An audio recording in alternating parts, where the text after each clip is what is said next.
This podcast brought to you by Basecrete, leaders in waterproof bond coatings for the swimming pool and construction industry. Thanks for joining us on another episode of Pool Magazine Podcast. I'm with Stephen Little today, owner of Claro Pools in Palm Desert. Hey, thanks for joining us, Stephen. Thank you for the invite. Hey, Stephen, I wanted to talk to you because honestly, you got a pretty healthy sized pool service business down there in Palm Desert. Isn't that right? We do. We have about 2,300 discrete customers on service. So when I say, hey, are you a kind of company that has their finger on the pulse of what's going on in the pool industry? That'd probably be a pretty accurate assessment. I like to believe we're connected to the pool industry nationally. We have some pretty big initiatives, and I moderate some other types of initiatives and talk to pool guys and gals all over the country, usually daily. So I'd like to think I have my pulse on the pool industry nationally and where we're going. I think that's how you wound up on my radar to begin with, Stephen, as I've seen a lot of material that you guys have posted on Instagram. Hey, I wanted to ask you a question. Honestly, there's been a lot of rumors going around about shortages in the pool industry, all right? Equipment shortages, components like valves and returns and sweeps and things like that. People are just having a hard time getting their hands on a lot of essentials that go in the pool. Are you seeing the same kind of struggles in your market? We are to a certain extent, but I think that any pool service professional that partners with distribution and really keeps those channels of dialogue open all the time has found a way to work around shortages that are very apparent. I have some unique thoughts about why we are suffering through these shortages, and I'd love to explain that. Yeah, sure. Honestly, that's really why I invited you on the show, is I wanted to get some kind of perspective from somebody who's in the trenches, I would like to offer that perspective. Generally speaking, Economics 101 would suggest that when you have a historic or a greater demand than supply, prices are going to go up. When prices go up, we then have a greater demand generally in this industry, and then we have even a less supply. So we've got a couple of things going on, Joe, and I think it's a great question. So the first thing that we really should look at is, for the last couple of decades, we have not been populating the trenches in manufacturing. Kids have been pushed to go to college, and it's having some implications in the pool industry and other service trades that really have yet to be understood and that we won't understand yet. So we've got less people entering into the trades, including manufacturing, which is a labor shortage problem. And then you've got COVID came to the scene last spring. And so with the shelter in place orders, folks are now required to stay at home. It's been pretty tough here in California, requirements to stay at home. So no traveling. And so now people are turning to their backyards and they're creating their vacation or their paradise in their backyard. And then you couple that with manufacturers have shut down because of shelter in place orders. So manufacturers aren't producing. When they are producing, they're already short labor. The demand, because people are stuck at home, right, has left historic recoil in the pool industry and through the manufacturing of products for the pool industry. Then you have other problems like the big fire in Louisiana that took BioLab off, the Texas freeze in December, which created even more historic demand. But the underlying problem is historic labor shortages because of some political influence to go to college, which college is great, but manufacturing is great too. Then with historic demand, and it's really left the last 12 months or 15 months tough to get the products that we are so accustomed to getting easily. As a CEO of Claro Pool, I'm accustomed to making a call to distribution and saying, I want X, expecting it to be delivered within 60 minutes. That is not the case anymore. There has to be some strategy and some thought behind what we're buying, where we're buying it. And I've been successful with a strategic partnership with my distributor. I know a lot of guys have a big trouble getting their hands on PVC these days. Are you seeing the same thing? Well, PVC, yes, we are. And PVC there's a larger problem getting PVC, but it's the chemicals behind creating PVC is part of the problem. The demand is part of the problem. The manufacturing is part of the problem. But yes, PVC is a problem. And we've seen price increases across the board in all fittings, in filters and pumps and things made of PVC. Yeah, PVC has been a problem. How is that impacting your day-to-day, Stephen? Honestly, you can't maintain price structures with customers when, you're not getting the same prices from the distributors.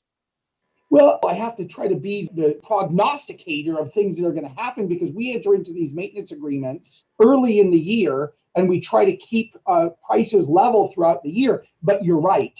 It has been shock and awe because we've had double and triple digit increases in the products and pieces that we buy, from labor to PVC to dry chlorine products to parts and equipment that we need for ourselves and that we need for the production to the customer. Straight across the board, we've seen, upwards of triple digit increases. And so how does it work? I think that open dialogue I spoke about with your distributorship or your supply chain also requires an open and honest dialogue with your customers. And if you have that relationship where that can exist, I think that when you talk to them and say, this is where we're at, and these are the facts surrounding where we're at, I haven't had many problems yet. Hey, are you getting any pushback, from anybody that you've had to raise prices with? Like, Mrs. Jones, I know, you were quoted that your pool service was going to cost X amount, but now it's got to cost, this amount. I mean, are you seeing any red flags on that end? Absolutely. As I said, we take care of about 2,300 discrete individual swimming pools in people's backyards and small hotels and commercial projects. But here, each swimming pool gets a service visit 2 times weekly or 104 times a month. And so you're talking about 10,000 stops a month. We're cleaning 10,000 pools a month. And I see people push back and they don't understand why the cost is what the cost is. Now, at my organization, I've made some changes to the pricing structure to build value to our customers. So there have been some customers that just flat out can't afford the increase. And we're working with them to help them understand what services they can provide to their pool in between the times a professional has to visit in order to keep the costs low. We've worked with people switching them from credit card payments to ACH payments, keep the costs low. We've started to bundle ancillary things like filter cleanings and phosphate removers into our normal service in order to try to build greater value and not have to raise the price as much as possible. So strategic acquisition of the supplies we need, and open and honest dialogue with our client and our distributorship network, our supply chain. And we've seen some recoil. Absolutely, we've seen some pushback, but have I had one client yet tell me we need to stop our service because we can't afford it? Absolutely not. Steven, I mean, honestly, your story is kind of unique from what I'm hearing, because a lot of people I know are just letting their pool service go because they can't afford it. And that's the last thing that we want in the industry, is for people to start letting these bodies of water just sit idle like that and not be well maintained. I mean, that in itself creates a tremendous health hazard. Wouldn't you agree? Absolutely. The reason that early on pool service people were declared essential frontline workers is, think about the absolute catastrophe of having 1 million bodies of water breeding mosquitoes and disease, right? So, the mosquito vector districts in and around this area and other areas throughout California and the nation, they pay attention to little bodies of water and, little bird baths and ponds. But let's just throw 8 million or 10 million swimming pools that are green and full of algae and bacteria into the mix, and you're going to cause something that is a nuclear pandemic, right? Yeah. My response to your statement about it being unique is, look, it's not been without challenges. I am having meetings every single day with homeowners who say, I can't afford it. And we're looking at how do we solve those problems. So I 100% validate what you're saying. It has been a challenge.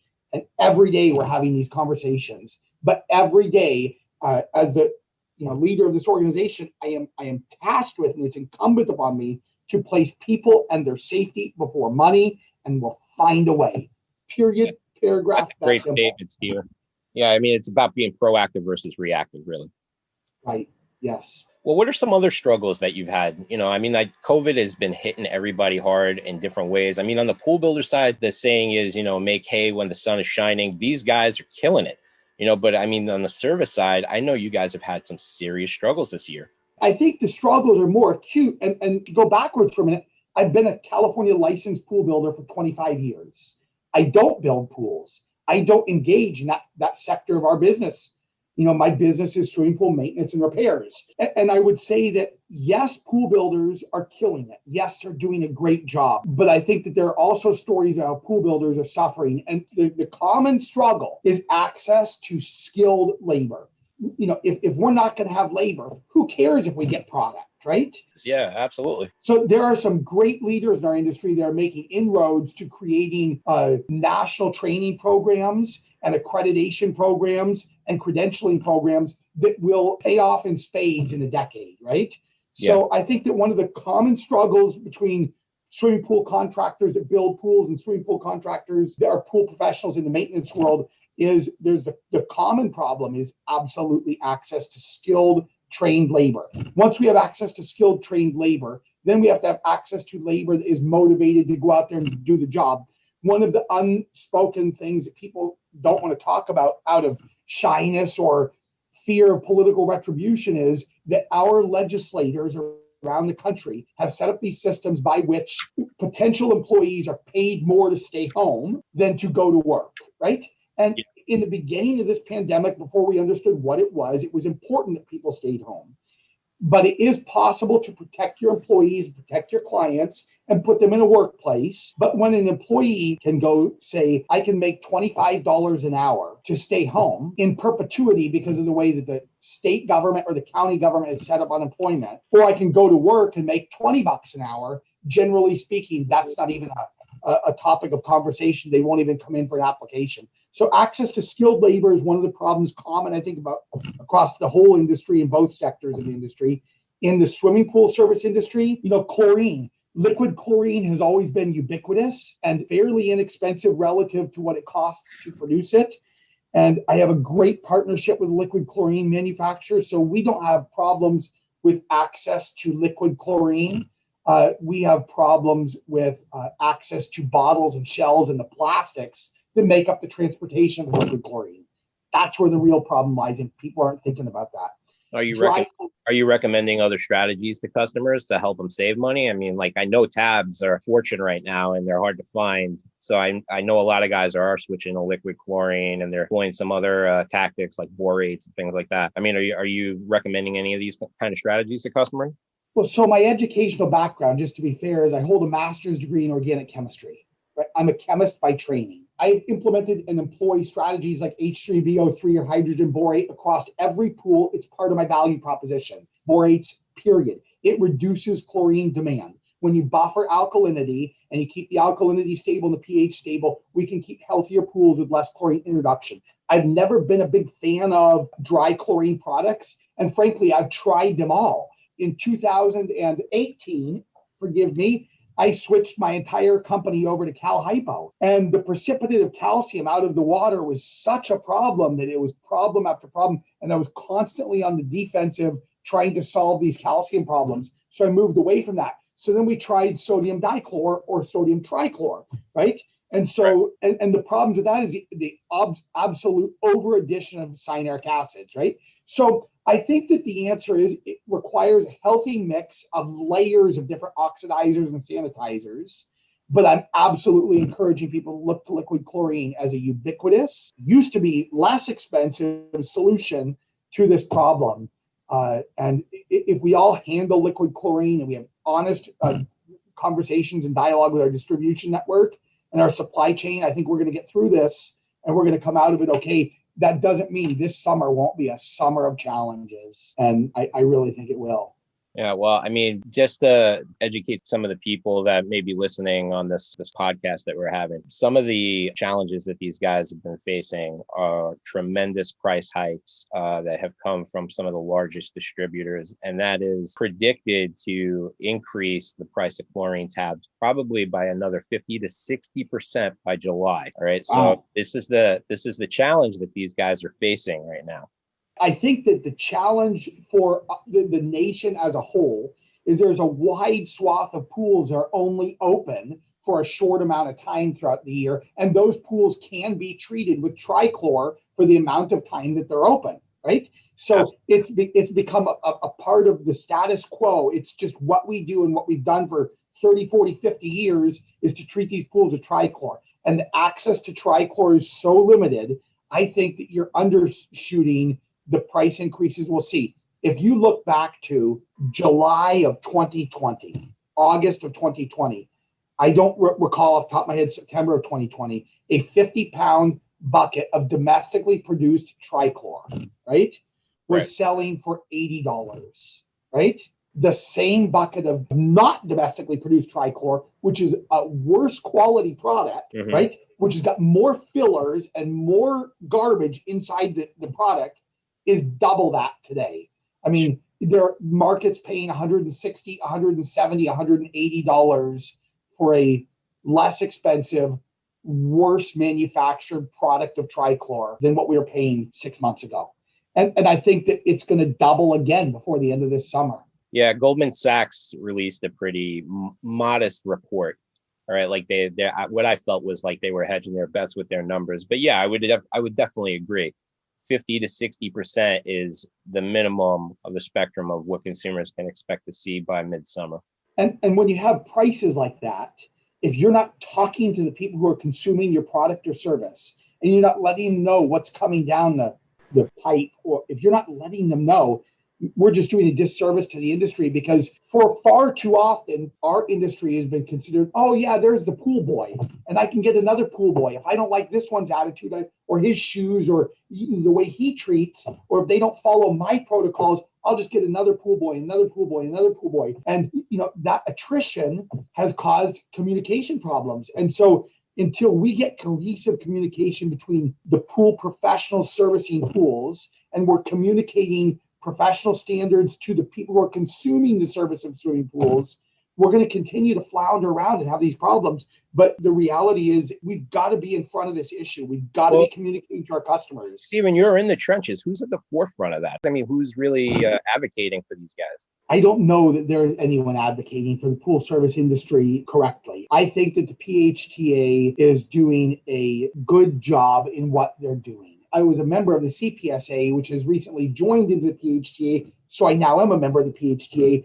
I don't integrate with them a lot. I don't see a lot of communication from them on the West Coast. I think that they make an effort to do it. And I think there's a bunch of organizations. IPSA is trying very hard to educate their members so that their members can go out and educate the consumers.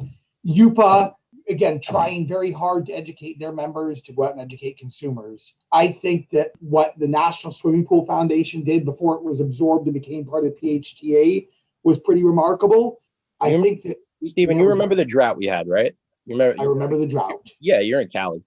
So you remember how pool builders came out in droves to lobby and for changing legislation, all right, and changing the story and perception in the market that the building of in-ground pools was actually saving water. I mean, I think the same thing needs to happen from the service side, all right, and also from the builder side. I mean, these guys are getting hit just as bad, all right, because a lot of credible builders are taking it in the eye right now because they just can't get their hands on materials, man, and it's causing a delay in construction. I think that that's a valid point. And I think that if we could find some way to close ranks within the organization or the service sector, if we could find a way to close ranks and communicate effectively, we could really have a profound impact on everything that we're all doing together. Hey, Stephen, I know that you're involved in a lot of other things, not just the pool service business that you're doing. You also run a nonprofit, isn't that right? I do. I've been running a nonprofit for more than a decade. I own and operate a nonprofit swim school and a national organization which teaches kids to swim. And I'm proud to say this year that we have eclipsed 55,000 scholarships that we've paid for. We've taught 55,000 kids how to swim in the last 10 years. That's incredible. And that spans across markets in Dallas, Orlando, Palm Springs, the Coachella Valley. Largely, most of it's been in the Coachella Valley and Southern California, but Orange County, Los Angeles County, and other markets in the Sun Belt. That really is my why. It's the reason I get out of bed in the morning, because I have the opportunity to have an impact on the problem I seek to solve. The problem I seek to solve is preventable injuries and deaths and fatalities in swimming pools. We all earn our livings from swimming pools. And if the industry wants to close ranks and come together and start saying one word or saying one thing, we need to come together on drowning prevention. We need to come together right now, because there is a problem to solve and there's a very inexpensive solution. So this year in 2021, I started something called the 55-5 campaign. So because the Swim to Win initiative, which is the organization I started, eclipsed 55,000 kids and scholarships that we've taught to swim. And because my dear friend Lori Lawrence started that organization called The Kids Alive Do the Five, which has done a remarkable job in Australia. And that's a fun little ditty, and I'm happy to even sing it on social media. But the Kids Alive Do the Five, so 55,000 scholarships, Kids Alive Do the Five. It takes $55 to teach a kid to swim. USA Swimming has said over and over and over again, 88% of all babies and children and young adults are drown proof with 8 lessons. So 55,000 lessons, Kids Alive Do the Five, 5 industry partners. So Pool Corp, HASA, Pentair, Fluidra, and Swim to Win and Stephen Little, we've all come together, 5 industry leaders, and we've pledged to raise $55,000 to teach 1,000 kids to swim in the first 55 days of summer 2021. We started this fantastic initiative, man. Where's a good place for people who want to contribute or who want to make a donation? I have a small Facebook group called The Business of Swimming, and its function is to get one message out.